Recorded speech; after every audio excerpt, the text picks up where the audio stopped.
ಮನುಷ್ಯನ ಜೀವನ ಶೈಲಿ ಮತ್ತು ಅತಿಯಾದ ವಾಹನ ಬಳಕೆಯಿಂದಾಗಿ ನಿರಂತರವಾಗಿ ಪರಿಸರಕ್ಕೆ ಧಕ್ಕೆಯಾಗ್ತಾನೆ ಇದೆ. ಪರಿಸರದ ಹಾನಿಯನ್ನ ತಡೆಗಟ್ಟುವ ಹೊಣೆ ನಮ್ಮೆಲ್ಲರ ಮೇಲೆ ಇದೆ, ಸರ್ಕಾರಗಳ ಮೇಲೆ, ಸಮಾಜದ ಮೇಲೆ ಇದೆ. ಹಾಗಾಗಿ ನಾವೇನು ಇವತ್ತು ಬಳಸ್ತಾ ಇದ್ದೇವೆ ವಸ್ತುಗಳನ್ನ, ಪರಿಸರಕ್ಕೆ ಧಕ್ಕೆಯಾಗುವಂಥ ವಸ್ತುಗಳನ್ನ ಆದಷ್ಟು ಕಡಿಮೆ ಮಾಡಬೇಕಾಗಿದೆ. ಈಗ ಇಂಧನ ವಿಚಾರಕ್ಕೆ ಬರೋದಾದ್ರೆ, ಈಗ ಅತಿಯಾದ ವಾಹನಗಳ ಬಳಕೆಯಿಂದಾಗಿ ಇಂಧನಗಳು ಅಂದ್ರೆ ವಾಹನಗಳು ಹೊರಸೂಸುವಂತ ಅಪಾರ ಪ್ರಮಾಣದ ಇಂಗಾಲದಿಂದಾಗಿ ಪರಿಸರ ತುಂಬಾನೇ ಹಾನಿಗೊಳಗಾಗ್ತಾ ಇದೆ. ಈ ನಿಟ್ಟಿನಲ್ಲಿ ನಾವು ಇಂಧನ ಬಳಕೆಯಲ್ಲಿ ಬಹಳಷ್ಟು ಜಾಗೃತಿಯನ್ನು ವಹಿಸಬೇಕಾಗಿದೆ. ಹೀಗಾಗಿ ಪರ್ಯಾಯ ಮಾರ್ಗಗಳನ್ನು ಕೂಡ ನಾವು ಕಂಡುಕೊಳ್ಬೇಕಾಗಿದೆ ಮತ್ತು ಕಂಡುಕೊಂಡದ್ದು ಆಗಿದೆ. ಅದರ ಬಳಕೆ ಕ್ರಾಂತಿಕಾರಕವಾಗಿ ಆಗಬೇಕಾಗಿದೆ. ಈ ಹಿನ್ನೆಲೆಯಲ್ಲಿ ನವೀಕರಿಸಬಹುದಾದ ಇಂಧನಗಳ ಪಾತ್ರ ಬಹಳಷ್ಟು ಪ್ರಾಮುಖ್ಯತೆಯನ್ನು ಪಡ್ಕೊಳ್ಳುತ್ತೆ. ನವೀಕರಿಸಬಹುದಾದ ಇಂಧನ ಅಂದ್ರೆ ರಿನೋವೇಬಲ್ ಎನರ್ಜಿ ಅಂತ ಏನು ಕರಿತೀವಿ, ಇದು ಹೀಗಂದ್ರೆ ಏನು, ಇದು ಹೇಗೆ ಉತ್ಪಾದನೆ ಮಾಡಬಹುದಾಗತ್ತೆ ಮತ್ತು ಯಾವ ರೀತಿಯಾಗಿ ನಾವು ಬಳಕೆ ಮಾಡೋದ್ರಿಂದ ನಮ್ಮನ್ನು ನಾವು ಸಂರಕ್ಷಣೆ ಮಾಡಿಕೊಳ್ಳಬಹುದಾಗಿದೆ, ಮುಂದಿನ ದಿನಗಳಲ್ಲಿ ಮುಂದಿನ ಪೀಳಿಗೆಗೆ ಪರಿಸರವನ್ನು ಹೇಗೆ ಉಳಿಸಬಹುದಾಗಿದೆ ಅನ್ನೋ ದೃಷ್ಟಿಯಲ್ಲಿ ನಾವು ಚರ್ಚೆಯನ್ನು ಮಾಡಬೇಕಾಗಿದೆ. ಈ ನಿಟ್ಟಿನಲ್ಲಿ ಕ್ರೆಡಲ್ ನವೀಕರಿಸಬಹುದಾದ ಇಂಧನಗಳ ಅಭಿವೃದ್ಧಿ ಮಂಡಳಿ ಅಂತ ಏನು ನಾವು ಕರಿತಾ ಇದ್ದೀವಿ, ಅದು ಕಾರ್ಯೋನ್ಮುಖವಾಗಿದೆ. ಕಳೆದ 30 ವರ್ಷಗಳಿಂದ ಕರ್ನಾಟಕದಲ್ಲಿ ಹೆಜ್ಜೆ ಗುರುತನ್ನು ಮೂಡಿಸಿದೆ. ಹಾಗಾದ್ರೆ ಇದರ ಸಾಧನೆ ಏನು, ಯಾವ ರೀತಿಯಾಗಿ ತನ್ನನ್ನು ತಾನು ತೊಡಗಿಸಿಕೊಂಡಿದೆ ಮತ್ತು ಜನರ ಪಾಲ್ಗೊಳ್ಳುವಿಕೆಯೂ ಕೂಡ ಇದರಲ್ಲಿ ಯಾವ ರೀತಿಯಾಗಿದೆ, ಈ ಬಗ್ಗೆ ವಿಷದವಾಗಿ ಮಾತಾಡೋಕೆ ಈಗ ನಮ್ಮ ಜೊತೆ ಸ್ವತಃ ಕ್ರೆಡಲ್ನ ಚೇರ್ಮನ್ರು ಆಗಿರುವಂತ ಶೃಂಗೇರಿಯ ಜನಪ್ರಿಯ ಶಾಸಕರು ಆಗಿರುವಂಥ ಟಿ.ಡಿ. ರಾಜೇಗೌಡ ಸರ್ ನಮ್ಮ ಜೊತೆ ಇದ್ದಾರೆ. ತಡಯಕ್ಕೆ ಅವ್ರಿಗೆ ವೆಲ್ಕಮ್ ಹೇಳೋಣ. ನಾನು ಒಂದೊಂದೇ ಪ್ರಶ್ನೆಯನ್ನು ಕೇಳ್ತಾ ಹೋಗ್ತೇನೆ. ಸಾಕಷ್ಟು ಮಾಹಿತಿಯನ್ನು ಕೊಡೋದಕ್ಕೆ ನಾನು ಇಲ್ಲಿ ಬಂದು ಕೂತಿದ್ದೇನೆ. ಸರ್ ನಮಸ್ಕಾರ, ಕಾರ್ಯಕ್ರಮಕ್ಕೆ ಸ್ವಾಗತ. ನಮಸ್ಕಾರ. ಹೇಗಿದ್ದೀರಿ? ಚೆನ್ನಾಗಿದ್ದೀನಿ. ಕ್ರೆಡಲ್ ಬಗ್ಗೆ ಬಹಳಷ್ಟು ಕೇಳಿದ್ದೀವಿ ನಾವು. ಕ್ರೆಡಲ್ ಕಳೆದ 29-30 ವರ್ಷಗಳಿಂದ ಕರ್ನಾಟಕದಲ್ಲಿ ತನ್ನದೇ ಅಂತ ಪಾತ್ರವನ್ನು ನಿರ್ವಹಿಸ್ತಾ ಇದೆ. ನನ್ನ ಪ್ರಶ್ನೆ ಏನು ಅಂದ್ರೆ, ಕ್ರೆಡಲ್ ಹೇಗೆ ತನ್ನ ಹೆಜ್ಜೆ ಗುರುತುಗಳನ್ನ ಕರ್ನಾಟಕದಲ್ಲಿ ಮೂಡಿಸ್ತಾ ಇದೆ, ಏನ್ ಹೇಳ್ತಿರ್ತಾವ? ತಾವು ಮೊದಲೇ ಹೇಳಿದಾಗೆ ಜನಸಂಖ್ಯೆ 136ರಿಂದ 140 ಕೋಟಿ ಹತ್ತತ್ರ ನಾವು ತಲುಪ್ತಾ ಇದ್ದೀವಿ. ದೇಶದ ಜನಸಂಖ್ಯೆ 150 ಕೋಟಿ ಬಂತು ಹತ್ತತ್ರ. ಅದಕ್ಕೀಗ ಅನುಗುಣವಾಗಿ ವಾಹನಗಳ ಸಂಖ್ಯೆನೂ ಕೂಡ ಜಾಸ್ತಿ ಆಗ್ತಾ ಇದೆ. ನಮಗೆ ವಾಹನ ಸಂಖ್ಯೆ ಜಾಸ್ತಿ ಆದ ನ್ಯಾಚುರಲಿ ಪರಿಸರದ ಮೇಲೆ ಬಹಳ ದೊಡ್ಡ ದುಷ್ಪರಿಣಾಮ ಬೀಳ್ತಾ ಇದೆ. ಜನಸಂಖ್ಯೆಗೆ ಅನುಗುಣವಾಗಿ ಅವರಿಗೆ ಇನ್ಫ್ರಾಸ್ಟ್ರಕ್ಚರು, ಮೂಲಭೂತ ಸೌಕರ್ಯ ಕೊಡೋದಕ್ಕೆ ಕಾಡು ನಾಶ ಆಗ್ತದೆ. ಅದರಲ್ಲಿ ಪವರ್ ಕೊಡೋದ್ರಲ್ಲೂ ಕೂಡ ನಾವೇನು ಡ್ಯಾಮ್ ಕಟ್ತಾ ಇದೀವಿ, ಆಮೇಲೆ ಕೋಲ್ ಯೂಸ್ ಮಾಡ್ತಾ ಇದ್ವಿ ಪವರ್ ಜನರೇಷನ್ಗೋಸ್ಕರ.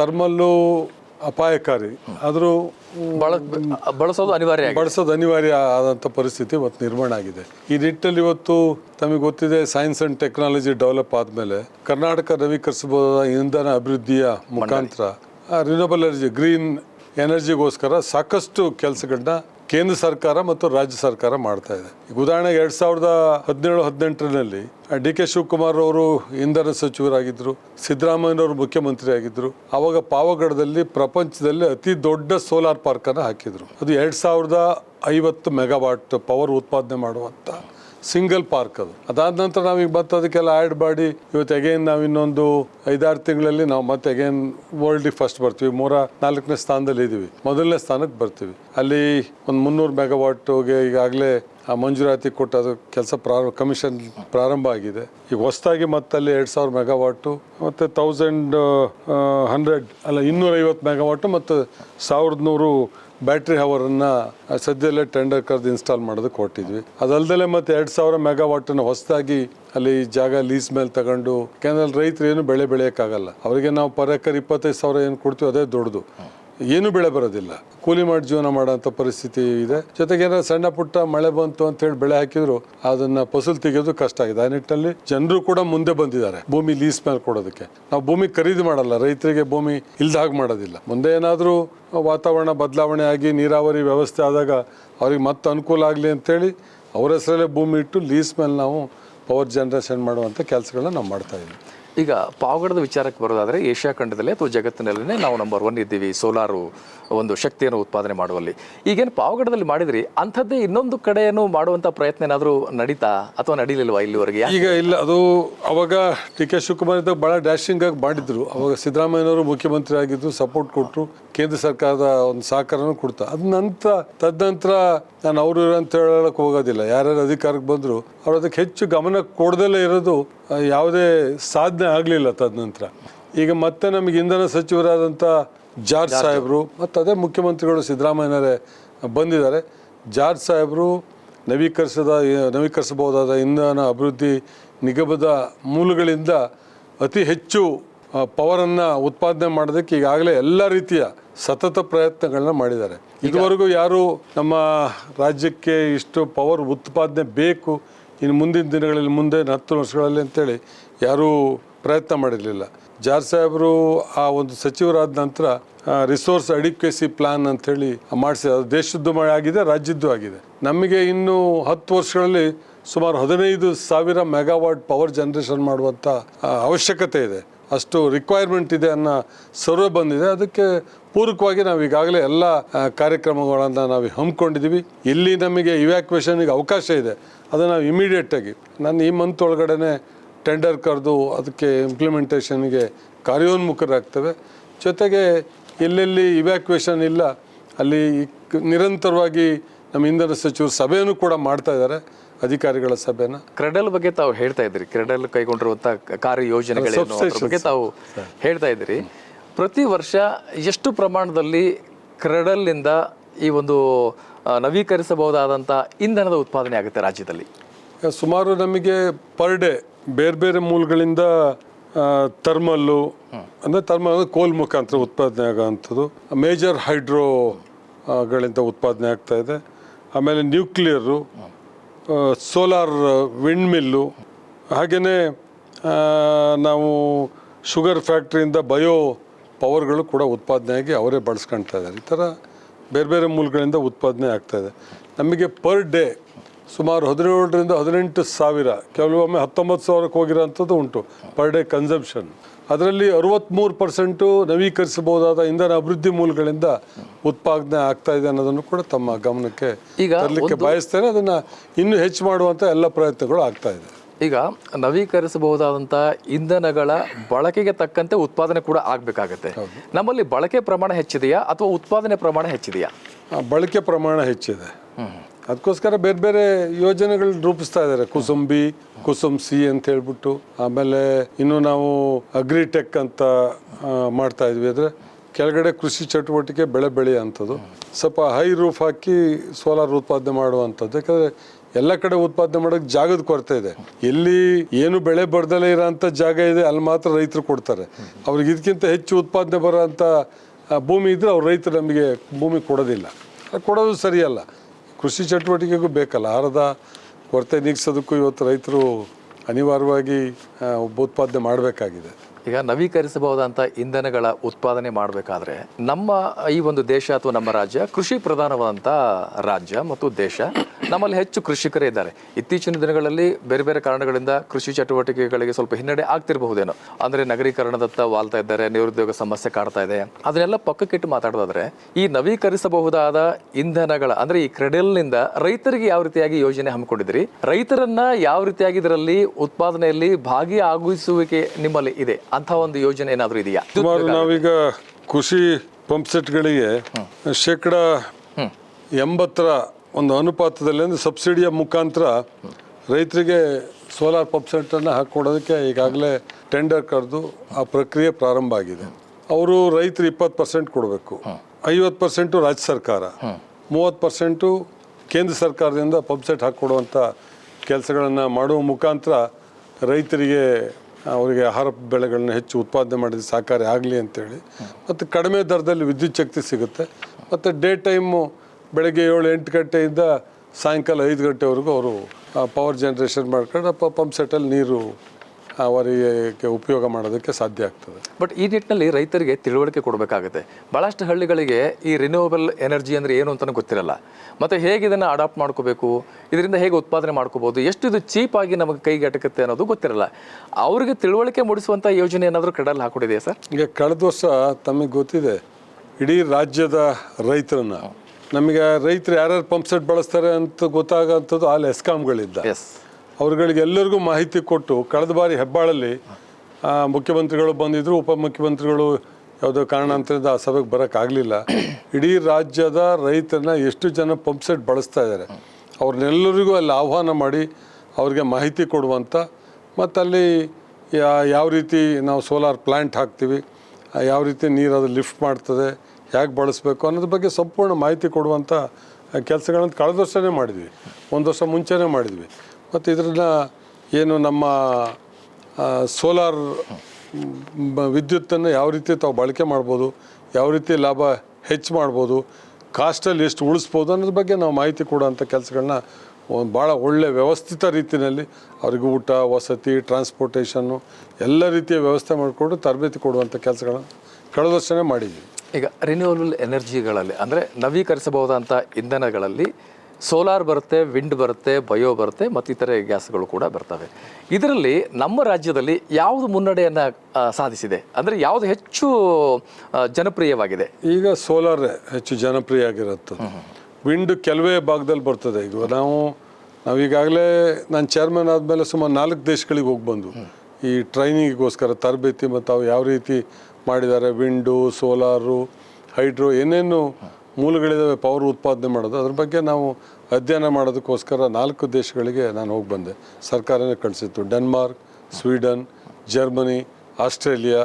ಮತ್ತು ನಾವು ಸ್ಟೋರೇಜ್ ಬಗ್ಗೆ, ಪಂಪ್ ಸ್ಟೋರೇಜ್ ಬಗ್ಗೆ, ಇದ್ರ ಬಗ್ಗೆನೂ ಕೂಡ ಅಧ್ಯಯನ ಮಾಡೋದಕ್ಕೆ ನಾವು ನಮ್ಮ MD ಮತ್ತೆಲ್ಲ ಅಧಿಕಾರಿಗಳ ಮುಖಾಂತರ ಒಂದು ಪ್ರವಾಸನೂ ಕೂಡ ಮಾಡಿ ಬಂದಿದ್ವಿ. ಆ ನಿಟ್ಟಲ್ಲಿ ಅದನ್ನು ಇಲ್ಲಿ ಅನುಷ್ಠಾನಗೊಳಿಸುವಂಥ ಎಲ್ಲ ಕೆಲಸಗಳನ್ನು ನಮ್ಮ ಮಂತ್ರಿಗಳಾದಂಥ ಜಾರ್ಜ್ ಸಾಹೇಬರ ಒಂದು ನೇತೃತ್ವದಲ್ಲಿ ನಾವು ಮಾಡ್ತಾಯಿದ್ದೇವೆ. ಈಗ ಬೇರೆ ದೇಶಗಳಲ್ಲಿ ತಾವು ಹೋಗಿ ನೋಡಿದಿರಿ, ನಮ್ಮ ದೇಶದ್ದು ನಮ್ಮ ರಾಜ್ಯದ್ದು ತಮಗೆ ಗೊತ್ತಿದೆ. ಎರಡನ್ನ ಹೋಲಿಕೆ ಮಾಡಿದಾಗ ನಮ್ಮ ಪ್ರಮಾಣ ಅಂದರೆ ನಮ್ಮ ಉತ್ಪಾದನೆ ಪ್ರಮಾಣ ಯಾವ ರೀತಿಯಾಗಿದೆ ಮತ್ತು ನಾವು ಯಾವ ದಿಕ್ಕಿನಲ್ಲಿ ಹೋಗ್ತಾ ಇದ್ದೀವಿ, ಅಂದರೆ ಅವ್ರಿಗಿಂತ ನಾವು ಮುಂದೆ ಇದ್ದೇವಾ ಅಥವಾ ಅವ್ರಿಗಿಂತ ನಾವು ಹಿಂದೆ ಬಿದ್ದಿದ್ದೇವೆ ಅಂತ? ಅವ್ರಿಗಿಂತ ಹಿಂದೆ ಮುಂದೆ ಬಿದ್ದಿದ್ವಿ ಅನ್ನೋದಕ್ಕಿಂತ ಅವ್ರು ಭಾಳ ಅಡ್ವಾನ್ಸ್ ಆಗಿದ್ದಾರೆ. ಅವರಿಗೆ ಮೂಲ ವಿಂಡಿಗೆ ತುಂಬ ಅಡ್ವಾಂಟೇಜಸ್ ಇದೆ. ಆ ಸೀಶೋರಲ್ಲೆಲ್ಲ ಅವರು ಸಮುದ್ರದ ಒಳಗಡೆನೆ ವಿಂಡ್ ಬಿಲ್ ಹಾಕಿ ಪವರ್ ಜನ್ರೇಟ್ ಮಾಡೋ ಅಂಥದ್ದು, ಅದು ಭಾಳ ಒಳ್ಳೆ ಗಾಳಿ ಬೀಸುವಂಥ ವ್ಯವಸ್ಥೆ ಇದೆ. ಬಟ್ ಇಲ್ಲಿ ಆ ರೀತಿ ಇಲ್ಲ. ಇಲ್ಲಿ ಕೆಲವೇ ಭಾಗದಲ್ಲಿರೋ ಅಂಥದ್ದು. ಎಲ್ಲೆಲ್ಲಿ ಅವಕಾಶ ಇದೆ ಅಲ್ಲಿ ಬಹುತೇಕ 75% ನಾವು ಹಾಕಿದ್ದು, ಇನ್ನೊಂದು 25% ಇರ್ಬೋದು. ಅದನ್ನು ಹಾಕೋದಕ್ಕೆ ಈಗಾಗಲೇ ನಮ್ಮ ಇಂಧನ ಸಚಿವರಾದಂಥ ಜಾರ್ಜ್ ಸಾಹೇಬರು ಕ್ರಮ ಕೈಗೊಳ್ತಾ ಇದ್ದಾರೆ. ಬಟ್ ನಮಗೂ ಒಳ್ಳೆ ಸೋರ್ಸಸ್ ಇದೆ. ಗಿರಿ ಭಾಗದಲ್ಲಿ, ಬೆಟ್ಟ ಭಾಗದಲ್ಲಿ ಅಲ್ಲೆಲ್ಲ ಅರಣ್ಯ ಇಲಾಖೆಯ ಒಂದು ಕಾನೂನುಗಳು ಇರೋದ್ರಿಂದ, ಈಗ ಮುಳ್ಳಯ್ಯನಗಿರಿ ಇರ್ಬೋದು ಅಥವಾ ಚಾರ್ಮುಡಿ ಬೆಲ್ಟ್ ಇರ್ಬೋದು, ಎಲ್ಲೆಲ್ಲಿ ಗಿರಿ ಭಾಗ ಇದೆ ಅಲ್ಲಿ ಒಳ್ಳೆ ಸೋರ್ಸಸ್ ಇದೆ. ಬಹುಶಃ ಒಂದೊಂದು ಜಿಲ್ಲೆ 2 ಜಿಲ್ಲೆಗೆ ಕೊಡುವಷ್ಟು ಪವರ್ನ ಉತ್ಪಾದನೆ ಮಾಡೋದಕ್ಕೆ ಅಲ್ಲಿ ಅವಕಾಶ ಇದೆ. 24x7 ಗಾಳಿ ಬೀಸ್ತಾ ಇರ್ತದೆ. ಬಟ್ ಅರಣ್ಯ ಇಲಾಖೆ ಪರಿಸರಕ್ಕೆ ಧಕ್ಕೆ ಆಗುತ್ತೆ ಅನ್ನೋ ದೃಷ್ಟಿನಲ್ಲಿ ಅನುಮತಿ ಕೊಡ್ತಾ ಇಲ್ಲ.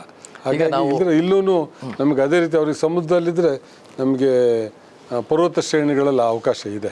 ಈಗ ನಾವು ಚಿತ್ರದುರ್ಗದಿಂದ ಹೊರಟಿವಿ ಅಂತಂದ್ರೆ ವಿಂಡ್ ಅಂದರೆ ಈ ಪವನ ಶಕ್ತಿ ಯಂತ್ರಗಳನ್ನು ನಾವು ನೋಡ್ತಾ ಇರ್ತೀವಿ. ದೊಡ್ಡ ದೊಡ್ಡ ಕಂಬಗಳನ್ನು ನಿಲ್ಲಿಸ್ತಿರ್ತೀರಿ. ಆ ಕಡೆ ಉತ್ತರ ಕರ್ನಾಟಕ ಭಾಗದಲ್ಲಿ ಕೂಡ ಸಾಕಷ್ಟು ನಾವು ನೋಡ್ತೇವೆ. ವಿಜಯಪುರ ಭಾಗ ಆಗಿರ್ಬೋದು, ಬಾಗಲಕೋಟೆ, ಮುಧೋಳು, ಹಾಗೆಯೇ ಆ ಕಡೆ ಬಸವನ ಬಾಗೇವಾಡಿಯಲ್ಲೂ ಕೂಡ ಬಯಲು ಪ್ರದೇಶಗಳನ್ನು ಮತ್ತು ಅಲ್ಲಿ ಬೀಸುವಂಥ ಗಾಳಿಯನ್ನು ಉಪಯೋಗಿಸ್ಕೊಂಡು ಈ ವಿದ್ಯುತ್ತನ್ನು ನಾವು ಕನ್ವರ್ಟ್ ಮಾಡಿಕೊಂಡು ಶಕ್ತಿಯನ್ನು ಪಡಿತಾ ಇದ್ದೀವಿ ಸೋರ್ಸ್ ಆಗಿ. ಸೊ ಈ ವಿಂಡ್ ಪವರ್ನ ನಾವು ಎಷ್ಟು ಪ್ರಮಾಣದಲ್ಲಿ ನಮ್ಮ ರಾಜ್ಯ ಉತ್ಪಾದನೆ ಮಾಡ್ತಾ ಇದೆ ಸರ್ ಇವಾಗ? ನಮಗೆ ಅದು ವಿಂಡ್ ತುಂಬ ಕಡಿಮೆ. ನಮಗೆ ಅವಕಾಶಗಳು ಈಗಾಗಲೇ ನಾವು ಇಡೀ ರಾಜ್ಯದಲ್ಲಿ ಎಲ್ಲ ಭಾಗದಲ್ಲೂ ನಾವು ಈಗಾಗಲೇ ಪತ್ತೆ ಹಚ್ಚುವಂಥ ಕಾರ್ಯ ಮಾಡಿದ್ವಿ. ನಮ್ಮದೇ ಆದಂಥ ಟೀಮ್ ಕಳಿಸಿ ಅಲ್ಲಿ ಟ್ರಯಲ್ ಬೇಸಿಸಲ್ಲಿ ಸ್ಮಾಲ್ ವಿಂಡ್ ಮಿಲ್ಗಳನ್ನ ಅಳವಡಿಸಿ ನಾವು ಮಾಹಿತಿ ಕಲೆ ಹಾಕಿದಾಗ ನಮಗೆ ತುಂಬ ಕಡಿಮೆ ಅವಕಾಶ ಇದೆ. ಈಗ ಸೀಶೋರಲ್ಲೂ ಮಾಡಿದ್ದೀವಿ. ಈಗ ಗುಜರಾತಲ್ಲಿ ಅವಕಾಶ ಇದೆ, ನಮಗೆ ಆಂಧ್ರದಲ್ಲಿದೆ. ಬಟ್ ಅವಕಾಶ ನಮಗೆ ವಿಂಡ್ ಶೋರಲ್ಲಿ, ಸೀಶೋರಲ್ಲಿ ಕಡಿಮೆ ಇದೆ. ಈಗ ವಿಂಡ್ ಮಿಲ್ ಅದರಿಂದ ನಾವು ಸೋರ್ಸ್ ಅಥವಾ ಎನರ್ಜಿಯನ್ನು ಪಡ್ಕೋಬೇಕಾದ್ರೆ ಭಾಳ ದುಬಾರಿ ಅಂತ ಕೇಳಿದ್ದೀನಿ ನಾನು, ನಿಜಾನ ಸರ್ ಅದು? ಇನ್ಸ್ಟಾಲೇಷನ್ ಕಾಸ್ಟ್ ತುಂಬ ಬರುತ್ತೆ. ಬಟ್ ನಾವು ಬೇರೆ ನಿಮ್ಮ ಈ ಥರ್ಮಲ್ಲು ಇದಕ್ಕೆಲ್ಲ ಲೆಕ್ಕ ಹಾಕಿದರೆ ಯಾವುದೇ ತೊಂದರೆ ಇಲ್ದಲೆ ಭಾಳ ಈ ಪರಿಸರಕ್ಕೆ ಯಾವುದೇ ಹಾನಿ ಆಗದಲ್ಲ ರೀತಿ ಪವರ್ ಜನರೇಟ್ ಮಾಡೋದಕ್ಕೆ ಅದು ಸಹಕಾರಿ ಆಗ್ತದೆ. ಈಗ ಖಾಸಗಿಯವ್ರಿಗೂ ಕೂಡ ನೀವು ಭಾಗಿಯಾಗೋದಕ್ಕೆ ಅವಕಾಶ ಕೊಡ್ತಿರಲ್ವಾ? ಹೌದು. ಈಗ ಸೋಲಾರ್ದಲ್ಲಿ ಮೇಜರ್ ಖಾಸಗಿಯವರಿಗೆ ಅವಕಾಶ ಕೊಡ್ತಾ ಇರೋಂಥದ್ದು. ಇನ್ವೆಸ್ಟರ್ಸು ಬೇಕಾದಷ್ಟು ದುಡ್ಡು ಇರ್ತದೆ ಅವ್ರ ಕೈಲಿ, ಅವ್ರು ಮುಂದೆ ಬಂದು ಇನ್ವೆಸ್ಟ್ ಮಾಡಿ ನಮಗೆ ಪವರ್ ಜನರೇಷನ್ ಮಾಡಿ ಅದಕ್ಕೆಲ್ಲ ಸುಮಾರು ಹಂತಗಳಿದ್ದಾವೆ. KERs ಅಂತಿದೆ, ಅಲ್ಲಿ ಅನುಮತಿ ತಗೋಬೇಕು, ಪ್ರೈಸ್ ಫಿಕ್ಸೇಷನ್ ಅಲ್ಲಿ ಆಗಬೇಕು. ಈಗ 3-4 ಹಂತದಲ್ಲಿ ಬೆಲೆ ನಿಗದಿ ಆಗ್ತದೆ. ಎಷ್ಟು ಖರ್ಚು ಬರ್ತದೆ, ಅದರಲ್ಲಿ ಎಷ್ಟು ಲಾಭ ಗಳಿಸ್ಬೋದು, ನಾವು ರೈತರಿಗೆ ಅಲ್ಟಿಮೇಟ್ಲಿ ಕನ್ಸ್ಯೂಮರ್ಸಿಗೆ ಹೊರೆ ಆಗದಲ್ಲ ರೀತಿ ಯಾವ ರೀತಿ ಅವರಿಗೆ ಯಾವ ಪ್ರೈಸಲ್ಲಿ ಕೊಡ್ಬೋದು ಅನ್ನೋದನ್ನೆಲ್ಲ ಭಾಳ ತುಂಬ ಕಾನೂನು ಚೌಕಟ್ಟಿನೊಳಗಡೆ ಮಾಡಿ ಅನುಮತಿ ಕೊಡುವಂಥ ಕೆಲಸಗಳನ್ನ ಇಲಾಖೆ ಮಾಡ್ತಾಯಿದೆ. ಈ ವಿಂಡ್ ಮಿಲ್ಗಳನ್ನು ನಾವು ಅಳವಡಿಸ್ಬೇಕಾದ್ರೆ ತಾವು ಆವಾಗಲೇ ಹೇಳಿದ್ರಿ ಅರಣ್ಯ ಇಲಾಖೆ ಅನುಮತಿ ಬೇಕಾಗುತ್ತೆ ಅನ್ನುವಂಥದ್ದು. ನಿಮಗೆ ಅಲ್ಲಿ ತೊಡಕಾಗ್ತಾ ಇದೆ ಹೇಗೆ? ಅವ್ರು ಕೊಡೋದೇ ಇಲ್ಲ, ಪರ್ವತ ಶ್ರೇಣಿಗಳಲ್ಲಿ ಕೊಡೋದೇ ಇಲ್ಲ. ಯಾಕಂದ್ರೆ ಅಲ್ಲೆಲ್ಲ ರಿಸರ್ವ್ ಫಾರೆಸ್ಟ್ ಮಾಡಿಬಿಟ್ಟಿದ್ದಾರೆ. ಓಕೆ. 17 ಆ ರೀತಿ ಎಲ್ಲ ಬೇರೆ ಬೇರೆ ಸ್ಟ್ರಕ್ಚರ್ಗಳನ್ನು ಹಾಕಿ ಅಲ್ಲಿ ಉತ್ಪಾದನೆ ಅಲ್ಲಿ ನಾವು ಯಾವುದೇ ರೀತಿ ಉತ್ಪಾದನೆ ಮಾಡಲಿಕ್ಕೆ ಅವಕಾಶ ಇಲ್ಲ. ಪರ್ಮಿಷನ್ ತಗೋಬೇಕು, ಪರ್ಮಿಷನ್ನು ಕೊಡೋದಿಲ್ಲ. ಈಗ ರಿನ್ಯೂವಬಲ್ ಎನರ್ಜಿಯಿಂದ ಸರ್ ಈ ನಮ್ಮ MSME ಅಂತ ಏನು ಹೇಳ್ತೀವಲ್ಲ, ಸಣ್ಣ ಕೈಗಾರಿಕೆಗಳಿಗೆ ಯಾವ ಪ್ರಮಾಣದಲ್ಲಿ ಹೆಲ್ಪ್ ಆಗ್ತಾ ಇದೆ? ಸಣ್ಣ ಕೈಗಾರಿಕೆಗಳಿಗೆ ನಾವು ಅವರು ಸ್ವಂತ ಜಾಗ ಇದ್ದು ಪೊಟೆನ್ಷಿಯಲ್ ಇದ್ದರೆ ಅವರು ನಮಗೆ ಅರ್ಜಿ ಹಾಕಿದರೆ ಅಲ್ಲೇ ಅವರಿಗೆ ನಾವು ಸೋಲಾರ್ ಪ್ಲ್ಯಾಂಟ್ ಹಾಕೊಳ್ಳೋದಕ್ಕೆ ಅವ್ರಿಗೆ ಅವಕಾಶ ಕೊಡ್ತಾಯಿದ್ವಿ, ಅನುಮತಿ ಕೊಡ್ತಾಯಿದ್ವಿ. ಅದಕ್ಕೊಂದು ನಾಮಿನಲ್ ಫೀಸ್ ಇರುತ್ತೆ, ಅದನ್ನು ತಗೊಂಡು ಅನುಮತಿ ಕೊಡ್ತಾಯಿದ್ವಿ. ಅವರೇ ಹಾಕೋಬೋದು. ಹಾಸ್ಪಿಟ್ಲ್ ಇರ್ಬೋದು, ಎಲ್ಲಿ ಬೇಕಾದರೂ ಪ್ರೈವೇಟ್ ಇನ್ವೆಸ್ಟರ್ಸ್ ಯಾರೇ ಬರ್ತಾರೋ ಅವ್ರಿಗೆಲ್ಲರಿಗೂ ಅನುಮತಿ ಕೊಡೋ ಅಂಥ ಕೆಲಸಗಳನ್ನ ನಾವು ಮಾಡ್ತಾಯಿದ್ವಿ. ಇದರಿಂದ ಕ್ರೆಡಲಿಂದ ನೀವೇನು ಯೋಜನೆಗಳನ್ನು ಹಾಕೊಂಡಿದ್ರಲ್ಲ ಸರ್ ಈ ಎನರ್ಜಿಯನ್ನು ಉತ್ಪಾದನೆಗೆ, ಸಬ್ಸಿಡಿಗಳು ಏನಾದರೂ ಇರ್ತಾವ ಹೇಗೆ? ಸಬ್ಸಿಡಿ ರೈತರಿಗೆ ಹೇಳಿದೆ, ಅದು ಬಿಟ್ಟರೆ ಬೇರೆ ಯಾವುದೂ ಸಬ್ಸಿಡಿ ಇಲ್ಲ. ಇಲ್ಲ. ಕೆಲವು ಯೋಜನೆಗಳಿಗೆ ಸೆಂಟ್ರಲ್ ಸಬ್ಸಿಡಿ ಇದೆ. ಇದನ್ನು ಕಮರ್ಷಿಯಲ್ ಆಗಿ ಕೂಡ ನಾವು ನೋಡ್ಬೋದಾ? ಕಮರ್ಷಿಯಲ್ ಲಾಭದಾಯಕವಾಗಿ ಏನಾದರೂ ನಾವು ಖಂಡಿತವಾಗೂ ನೋಡ್ಬೋದು. ಅವರಿಗೆ ಅವ್ರೇನು ಇನ್ವೆಸ್ಟ್ ಮಾಡಿರ್ತಾರೆ ಇವತ್ತಿನ ಪ್ರೈಸಲ್ಲಿ ಒಂದು 8-9 ವರ್ಷದಲ್ಲಿ ಅವ್ರದ್ದು ಏನು ಇನ್ವೆಸ್ಟ್ ಮಾಡಿರ್ತಾರೆ ಅದು ದುಡ್ಡು ವಾಪಸ್ ಬರುತ್ತೆ. ಅದ ನಂತರ ಇದು ಲಾಭದಾಯಕ ಕೂಡ. ರೈತರು ಯಾವುದು ಬೆಳೆ ಬೆಳೀಲಿಕ್ಕೆ ಸಾಧ್ಯ ಆಗದಲ್ಲೇ ಇರೋ ಅಂಥ ವೇಸ್ಟ್ ಭೂಮಿ, ಬರಡು ಭೂಮಿನಲ್ಲಿ ಸೋಲಾರ್ ಪ್ಲ್ಯಾಂಟ್ ಹಾಕಿದ್ರೆ ನಾವು ಅನುಮತಿ ಕೊಡ್ತೀವಿ. ಇಲ್ಲ ಇನ್ವೆಸ್ಟರ್ಸ್ ಯಾರು ಹಾಕ್ತಾರೆ, ಇಲ್ಲ ನಮ್ಮ ಏನು ರಿನ್ಯೂವಬಲ್ ಎನರ್ಜಿ ಕ್ರೆಡಲಿದ್ದಲ್ಲೂ ಕೂಡ ಮಾಡೋದಕ್ಕೆ ಕ್ರಮ ತಗೊಳ್ತಾ ಇದ್ದೀವಿ. ಈ ಸರಿ 17 ಮೆಗಾವಾಟ್ ಉತ್ಪಾದನೆಗೆ ನಾವು ಎನ್ನಾಪುರದಲ್ಲೊಂದು ಕ್ಯಾನಲ್ ರೂಫ್ ಟಾಪ್ ಅಂಥೇಳಿ ಅಲ್ಲೊಂದು ಪ್ಲ್ಯಾಂಟಿಗೆ ಮಂಜೂರಾತಿ ಕೊಟ್ಟು ಸದ್ಯದಲ್ಲೇ ಅದನ್ನು ಟೆಂಡರ್ ಕರೆದು ಮಾಡ್ತೀವಿ. ಈಗ ನವೀಕರಿಸಬಹುದಂಥ ಇಂಧನದ ಬಳಕೆ ಪ್ರತಿಯೊಬ್ಬರು ಮಾಡೋಕ್ಕೆ ಸಾಧ್ಯತೆ ಇದೆ. ಈಗ ನಾವು ಮನೆಯಲ್ಲೂ ಉಪಯೋಗಿಸ್ತಾ ಇರ್ತೀವಿ, ಗೃಹ ಬಳಕೆಗೂ ಕೂಡ ನಾವು ವಿದ್ಯುತ್ತನ್ನು ಉಪಯೋಗಿಸ್ತೀವಿ. ಒಂದು ಐರನ್ ಮಾಡೋದ್ರಿಂದ ಇಟ್ಕೊಂಡು ಮನೆ ಅಡುಗೆ ಮಾಡೋದು ಆಗಿರ್ಬೋದು, ಎಲ್ಲವನ್ನು ಕೂಡ ಗಾಳಿ ಅಥವಾ ಫ್ಯಾನು ಇದಕ್ಕೆಲ್ಲ ಬಳಸುವಂಥ ಸಂದರ್ಭದಲ್ಲಿ ಪ್ರತಿಯೊಬ್ಬರು ಕೂಡ ಇದನ್ನು ಬಳಕೆ ಮಾಡಿಕೊಳ್ಳೋ ಸಾಧ್ಯತೆ ಏನಾದರೂ ಇದೆಯಾ? ಮತ್ತು ಈ ನಿಟ್ಟಿನಲ್ಲಿ ಕ್ರೆಡಲ್ ಏನಾದರೂ ಯೋಜನೆ ಹಮ್ಮಿಕೊಂಡಿದೆಯಾ? ಅದಕ್ಕೆ ಈಗಾಗಲೇ ಸಾಕಷ್ಟು ಅವೇರ್ನೆಸ್ ಕ್ರಿಯೇಟ್ ಮಾಡೋ ಅಂಥ ಕೆಲಸಗಳನ್ನು ನಾವು ಮಾಡ್ತಾ ಇದ್ದೇವೆ. ಈಗ ರೂಫ್ ಟಾಪ್ ಸೋಲಾರ್ ಅಂತೇಳಿ ಮಾಡ್ತಾ ಇದ್ದೀವಿ. ಮನೆಗಳ ಮೇಲೆ ಕರೆಂಟ್ ಆಗೋದು, ಅದು ಕೇಂದ್ರನೂ ಕೂಡ ಅದ್ರ ಬಗ್ಗೆ ಈಗಾಗಲೇ ಕಾರ್ಯಕ್ರಮನ ರೂಪಿಸಿದೆ. ಕೇಂದ್ರ ಮತ್ತು ರಾಜ್ಯದ ಸಹಯೋಗದೊಂದಿಗೆ ಅದನ್ನು ನಾವು ವಾರ್ಫೂಟಲ್ಲಿ ಮಾಡಬೇಕು ಅಂತ ಈಗಾಗಲೇ ಚರ್ಚೆಗಳಾಗ್ತಾಯಿದೆ. ಅದಾಗ್ಬಿಟ್ರೆ ತುಂಬ ಅನುಕೂಲ ಆಗುತ್ತೆ. ಅವರು ರೂಫ್ ಮೇಲೆ ಪವರ್ ಜನ್ರೇಷನ್ ಮಾಡಿ ಅವ್ರಿಗೆ ಎಷ್ಟು ಬೇಕು ಅಷ್ಟು ಬಳಸ್ಕೊಂಡು ಎಕ್ಸಸ್ ಜನ್ರೇಟರ್ ಆದರೆ ಅದನ್ನು ಮತ್ತೆ ಅವರು ಗ್ರಿಡ್ಡಿಗೆ ಕೊಡ್ಬೋದು. ಅದಕ್ಕೆ ಅವ್ರಿಗೆ ದುಡ್ಡು ಅವರ ಏನು ಕರೆಂಟ್ ಯೂಸ್ ಮಾಡ್ತಾ ತಾರೀಫಲ್ಲಿ ಕಳೆದ ಬಿಲ್ ಕೊಡೋ ಅಂಥದ್ದು, ಅಥವಾ ಅದಕ್ಕಿಂತ ಹೆಚ್ಚಾಗಿ ನಮಗೆ ಕೊಟ್ಟು ಅವರಿಗೆ ರಿಯಂಬರ್ಸ್ ಮಾಡುವಂಥ ಯೋಜನೆಯೂ ಕೂಡ ಇದೆ ಇವತ್ತು. ಈ ಯೋಜನೆಗೆ ಜನರ ಸ್ಪಂದನೆ ಹೇಗಿದೆ? ತುಂಬ ಜನ ಈಗ ತುಂಬ ಸ್ಪಂದಿಸ್ತಾ ಇದ್ದಾರೆ ಜನ. ಯಾಕೆಂದರೆ ಅವ್ರಿಗೂ ಆಮೇಲೆ ಈ ಬ್ಯಾಟ್ರಿ ಸ್ಟೋರೇಜ್ ಬಂದಿರೋದ್ರಿಂದ ಹಗಲು ಅವ್ರಿಗೆ ಎಷ್ಟು ಕರೆಂಟ್ ಬೇಕು ಅಷ್ಟನ್ನು ಸೋಲಾರಿಂದ ಡೈರೆಕ್ಟಾಗಿ ಬಳಸ್ತಾರೆ. ಎಕ್ಸಸ್ ಇದನ್ನು ಸ್ಟೋರ್ ಮಾಡ್ತಾರೆ. ಸ್ಟೋರ್ ಮಾಡಿ ನೈಟ್ ಬಳಸುವಂಥ ಅದ್ರ ಬಗ್ಗೆನೂ ಈಗಾಗಲೇ ನಾವು ಸರ್ವೆ ಹೋಗಿ ಬಂದಾಗಲೂ ಫಾರಿನ್ ಕಂಟ್ರೀಸಿಗೆ ಹೋಗಿ ಬಂದಾಗ ಅದನ್ನೆಲ್ಲ ಸ್ಟಡಿ ಮಾಡಿ ಬಂದಿದ್ದು ನನಗೆ ಜನರಿಗೆ ಹೇಳೋಂಥ ಕೆಲಸಗಳನ್ನ ಮಾಡ್ತಾಯಿದ್ವಿ. ಇನ್ನೂ ಇಂಪ್ರೂವ್ಡ್ ವರ್ಷನ್ಗಳು ಬರ್ತಾಯಿದೆ, ಆವಿಷ್ಕಾರಗಳು ತುಂಬ ಆಗ್ತಾಯಿದೆ. ಸೈನ್ಸ್ ಆ್ಯಂಡ್ ಟೆಕ್ನಾಲಜಿ ಹೆಂಗೆ ಬೆಳೀತದೆ ಹಂಗೆ ಹೊಸ ಹೊಸ ಇವು ಬರ್ತಾವೆ ಆವಿಷ್ಕಾರಗಳು. ಈಗ ತಾವು ಚೇರ್ಮನ್ರಾದಮೇಲೆ ಕ್ರೆಡಲ್ನ ಮುಂದಿನ ಕಾರ್ಯಯೋಜನೆಗಳು ಅಥವಾ ಗುರಿಗಳು ಏನಾದರೂ ಇದ್ದಾವೆ? ರಿಸೋರ್ಸ್ ಅಡಿಕ್ವೆಸಿ ಪ್ಲ್ಯಾನ್ ಅಂತ ಏನು ಮಾಡಿಸಿದ್ವಿ, 15,000 ಮೆಗಾವಾಟ್ ಪವರ್ ಜನ್ರೇಷನ್ನು ಇನ್ನು 10 ವರ್ಷಕ್ಕೆ ಬೇಕಾಗಂಥದ್ದನ್ನು ಉತ್ಪಾದನೆ ಮಾಡೋದಕ್ಕೆ. ಆ ನಿಟ್ಟಿನಲ್ಲಿ ನಾವು ಈಗಾಗಲೇ ಕಾರ್ಯೋನ್ಮುಖರಾಗಿದ್ವಿ. ಎಲ್ಲೆಲ್ಲಿ ಇವ್ಯಾಕ್ಯುವೇಷನ್ ಇದೆ ಅದು ಮೊದಲೇ ಹೇಳಿದೆ ನಾನು, ಅದನ್ನು ಟೆಂಡರ್ ಪ್ರಕ್ರಿಯೆಗೆ ಈಗ ಪ್ರಾರಂಭ ಮಾಡಿದ್ವಿ. ನಮ್ಮ ಮಂತ್ರಿಗಳು ಭಾಳ ಸೀರಿಯಸ್ ಆಗಿ ಒಂದು ವಾರಕ್ಕೆ 1-2 ಸತಿ ರಿವ್ಯೂ ಮೀಟಿಂಗ್ ಮಾಡ್ಕೊಂಡು ಅದಕ್ಕೆ ಚಾಲನೆ ಕೊಡೋದಕ್ಕೆ ಈಗಾಗಲೇ ಎಲ್ಲ ರೀತಿಯ ಕ್ರಮನ ಕೈಗೊಂಡಿದ್ದಾರೆ. ಅದನ್ನು ಮಾಡ್ತಾಯಿದ್ವಿ. ಅದು ಮಾಡಿದರೆ ನಮಗೆ ಇನ್ನು 10 ವರ್ಷಕ್ಕೆ ಏನು ಪವರ್ ಬೇಕು ಅದನ್ನು ಕೊಡುವಂಥದ್ದು. ಜೊತೆಗೆ ಬ್ಯಾಟ್ರಿ ಸ್ಟೋರೇಜು ಮತ್ತು ಪಂಪ್ ಸ್ಟೋರೇಜ್ ಅಂತ ಏನು ಮಾಡ್ತಾಯಿದ್ವಿ. ಈಗ ಡ್ಯಾಮಿಂದ ನಾವು ಹೈಡ್ರೋ ಪವರ್ ಜನ್ರೇಷನ್ಗೆ ನೀರು ಬಿಡ್ತೀವಿ. ಪವರ್ ಉತ್ಪಾದನೆ ಆದಮೇಲೆ ಅದು ನೀರು ಮುಂದೆ ಹರಿದು ಹೋಗ್ತದೆ. ಕೆಲವು ನೀರು ಕೃಷಿಗೆ ಬೇಕಾಗೋಂಥ ಭಾಗದಲ್ಲಿ ನೀರು ಹರಿದು ಹೋಗೋಂಥದ್ದು ಇದೆ, ಅದನ್ನು ಕೃಷಿಗೆ ಬಳಸ್ತಾರೆ. ಕೃಷಿಗೆ ಬಳಕೆ ಆಗದಲ್ಲೇ ಇರೋಂಥ ಸಂದರ್ಭದಲ್ಲಿ ಮಳೆಗಾಲದಲ್ಲಿ ಬಯಲುಸೀಮೆ ಕಡೆ ಎಲ್ಲ ಬಿಸಿಲಿರ್ತದೆ. ಪವರ್ ಜನ್ರೇಷನ್ ಆದಮೇಲೆ ಅದನ್ನು ನಾವು ಅಲ್ಲಿ ಸೋಲಾರ್ ಪ್ಲ್ಯಾಂಟ್ ಹಾಕಿ ಆ ನೀರನ್ನು ಮತ್ತೆ ವಾಪಸ್ಸು ಲಿಫ್ಟ್ ಮಾಡಿ ಸ್ಟೋರ್ ಮಾಡೋ ಅಂಥದ್ದನ್ನು ಕೂಡ ಪಂಪ್ ಸ್ಟೋರೇಜ್ ಅಂತ ಮಾಡ್ತಾಯಿದ್ವಿ. ಅದು ತುಂಬ ಎಫೆಕ್ಟಿವ್ ಆಗಿ ಆಗುತ್ತೆ. ಅದು ತುಂಬ ಒಳ್ಳೆ ಯೋಜನೆ. ಅದು ಈ ಕ್ರೆಡಲ್ಗೆ ಮಾತೃ ಸಂಸ್ಥೆ ಆಗಿರುವಂಥ ಇಂಧನ ಇಲಾಖೆ ಅಥವಾ ಇಂಧನ ಸಚಿವರು ನಿಮಗೆ ಯಾವ ರೀತಿಯಾಗಿ ಸಹಕಾರ ನೀಡ್ತಾ ಇದ್ದಾರೆ? ಅವರು ನಮಗೆ ಫುಲ್ ಫ್ರೀ ಹ್ಯಾಂಡ್ ಕೊಟ್ಬಿಟ್ಟಿದ್ದಾರೆ. ಏನಾದರೂ ಮಾಡಿ ಅಚೀವ್ಮೆಂಟ್ ಮಾಡಬೇಕು. ನಮ್ಮ ರಾಜ್ಯದಲ್ಲಿ ಇನ್ನು 5-10 ವರ್ಷಗಳಲ್ಲಿ 24/7 ಕರೆಂಟ್ ಕೊಡುವಂಥ ಕೆಲಸ ಆಗಬೇಕು ಅಂತೇಳಿ ಆ ನಿಟ್ಟಿನಲ್ಲಿ is working very hard and very seriously is working. ಈಗ ನಮ್ಮ ರಾಜ್ಯದಲ್ಲಿ ವಿದ್ಯುತ್ ಕೊರತೆ ಇದೆಯಾ ಸರ್? ಕೊರತೆ ಈಗೇನಿಲ್ಲ. ನಾವು ಹೇಗೆ ಮಾಡಿದ್ವಿ ಸರಿ ಅಂದರೆ, ಕೊರತೆ ಇದೆ, ಕಡಿಮೆ ಇದ್ದಾಗ ನಾವು ಹೊರ ರಾಜ್ಯಗಳಿಂದ ಖರೀದಿ ಮಾಡಿಕೊಡ್ತೀವಿ.